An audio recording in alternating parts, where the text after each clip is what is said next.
We're going to show how to remove the seals, old seals from a Heisey Float Sub. Using a small screwdriver, hammer it through the old seal, pry the seal out, and pull it out with your fingers.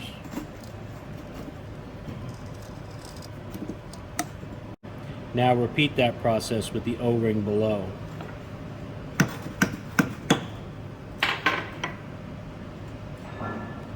Be certain to clean all the dirt and debris from the grooves before installing the new seals.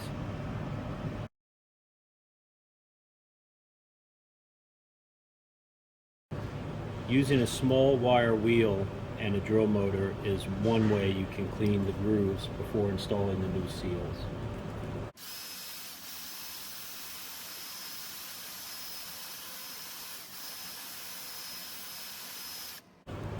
Be sure to blow all the debris from the grooves and lubricate them lightly with grease before installing the seals.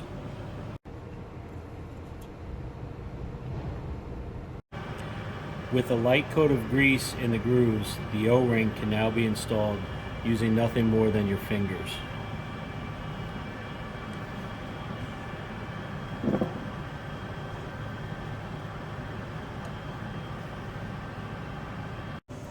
It's now time to install the Poly-Pak or lip seal.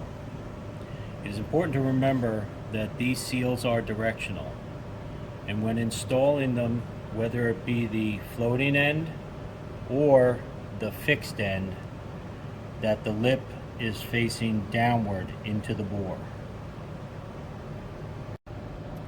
The easiest way to install these Poly-Pak lip seals is to have a seal twister tool available at Heisey Machine or similar tool available at many hydraulic supply houses.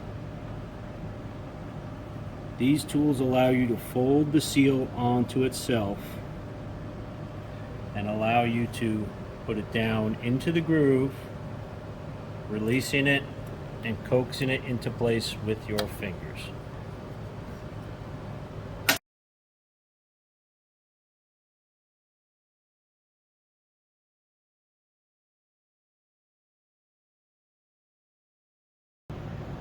When installing the Poly-Paks into a float sub with a pinned air tube model, it is done in the same manner as our other model float subs, with the addition of having to press the air tube into the static seal and install the two pins with the extraction holes facing outward.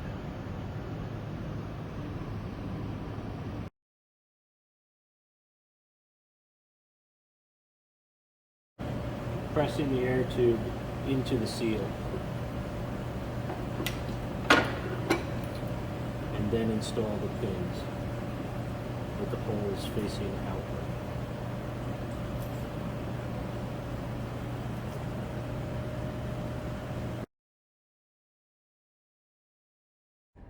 These are the parts in our standard duty seal kit: 2 Poly-Paks, 2 small O-rings, a large neck O-ring, a neck wear band, and a bumper.